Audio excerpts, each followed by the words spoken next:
آج جب ہم درود شریف پڑھنے کے لیے کہتے ہیں تو کوئی زندہ دلی سے پڑھتا ہے، کوئی مرے دل سے پڑھتا ہے، کوئی کثرت سے پڑھتا ہے، کوئی مختصر پڑھتا ہے، لیکن آپ کو نہیں معلوم یہ درود شریف کتنی عظیم دولت ہے۔ کل بروز قیامت جب بندے کے اعمال تولے جا رہے ہوں گے تو گناہ اتنے زیادہ ہوں گے کہ نیکی کے مقابلے میں گناہ کی تعداد اتنی ہوگی کہ عنقریب اس کو جہنم میں جانے کا حکم دے دیا جائے گا کہ رحمت عالم نور مجسم فخر آدم و بنی آدم صلی اللہ علیہ وسلم میزان کے پاس تشریف لائیں گے اور اپنی آستین مبارک سے ایک پرچہ نکالیں گے اور اس پرچے کو نیکی کے پلڑے میں رکھ دیں گے۔ اب نیکی کے پلڑے میں رکھتے ہی نیکی کا پلڑا گناہ کے پلڑے کے مقابلے میں بھاری ہو جائے گا اور اس بندے کو حکم دیا جائے گا کہ اس بندے کو جنت میں داخل کر دو۔ وہ بندہ رسول اعظم صلی اللہ علیہ وسلم کو دیکھ کر عرض کرے گا، اے نورانی چہرے والے، آپ کون ہیں اور اس پرچے میں کیا تھا جس کی وجہ سے میری نجات ہو رہی ہے؟ تو آقا کریم صلی اللہ علیہ وسلم فرمائیں گے، میں وہ ہوں جس پر تو درود پڑھا کرتا تھا، اور یہ جو پرچہ ہے اس پرچے کے اندر تو نے جو درود پڑھا تھا وہ درود ہے جو آج میزان میں رکھتے ہی تیرے لیے نجات کا سامان بن گیا ہے۔ ایک مرتبہ درود شریف پڑھ لیجئے، اللہم صلی علی سیدنا مولانا محمد معدن الجود والکرم وآلہ الکرام وابنہ الکریم وبارک وسلم صلاة و سلام علیکہ یا سیدی یا رسول اللہ صلی اللہ تعالی علیہ وسلم۔ تو میرے پیارے آقا صلی اللہ تعالی علیہ وسلم کے پیارے دیوانوں، بہت بڑی نعمت ہے حضور صلی اللہ علیہ وسلم۔ قرآن کہتا ہے وَإِن تَعُدُّوا نِعْمَةَ اللَّهِ لَا تُحْصُوهَا، اگر تم اللہ کی نعمتوں کو کاؤنٹ کرنا چاہو، گننا چاہو تو گن نہیں سکتے۔ اور دوسرے مقام پر اللہ فرماتا ہے فَاذْكُرُوا آلَاءَ اللَّهِ لَعَلَّكُمْ تُفْلِحُونَ، اللہ کی نعمتوں کا ذکر کرو، چرچا کرو، اللہ کی نعمتوں کو یاد کرو تاکہ اللہ تمہیں کامیابی عطا فرمائے۔ اب سوال یہ پیدا ہوتا ہے جب نعمتیں گن نہیں سکتے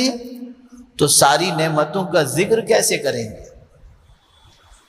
اب آپ گن نہیں سکتے، آپ سوچیں گے نعمتیں، تھوڑا سا دماغ دوڑائیں گے تو چند نعمتیں ذہن میں آئیں گی، بولے ہم تو کاؤنٹ کر سکتے نہیں۔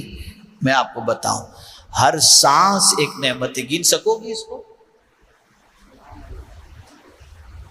ہر سانس ایک نعمت ہے، ہر سانس ایک نعمت ہے، آپ اس کو کاؤنٹ نہیں کر سکتے۔ قرآن کہتا ہے اگر تمہیں کامیابی چاہیے تو اللہ کی نعمتوں کا ذکر کرو تاکہ اللہ تمہیں کامیابی عطا فرمائے۔ مولا تیری نعمتوں کو جب کاؤنٹ نہیں کر سکتے تو تیری ساری نعمتوں کا ذکر کیسے کریں گے؟ تو جواب ملے گا اگر ساری نعمتوں کا ذکر نہیں کر سکتے تو بس ایک نعمت کا ذکر کر لو، ساری نعمتوں کے ذکر کا ثواب دے دیا جائے گا، اور وہ میری نعمت ہے مصطفیٰ جان رحمت صلی اللہ علیہ وسلم۔ تو اے رسول اعظم صلی اللہ تعالی علیہ وسلم کے دیوانوں، اپنی اولاد کو حضور کی محبت سکھاؤ، آقا کریم صلی اللہ علیہ وسلم پر کثرت سے درود شریف پڑھو، اور خاص طور پر یہ ماہ مبارک ہمیشہ کثرت سے درود شریف پڑھنا چاہیے، لیکن اس ماہ مبارک میں گھر کی بیوی، بچے، بھائی، بہن سب مل کر اللہ کے رسول صلی اللہ علیہ وسلم پر کثرت سے درود، ایک ٹارگٹ بنا لو، بیٹا تم کو اتنی بار پڑھنا ہے، بیوی سے کہیں تم کو اتنی بار پڑھنا ہے، بھائی سے کہیں تم کو اتنی بار پڑھنا ہے،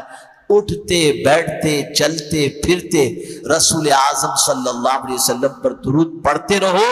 اور یہی درود تمہارے لیے دنیا میں بھی راحت کا سبب بنے گا اور آخرت کے اندر بھی راحت کا سبب بنے گا، اور قبر میں بھی راحت کا سبب بنے گا۔ جس کی درود شریف کی عادت ہوگی،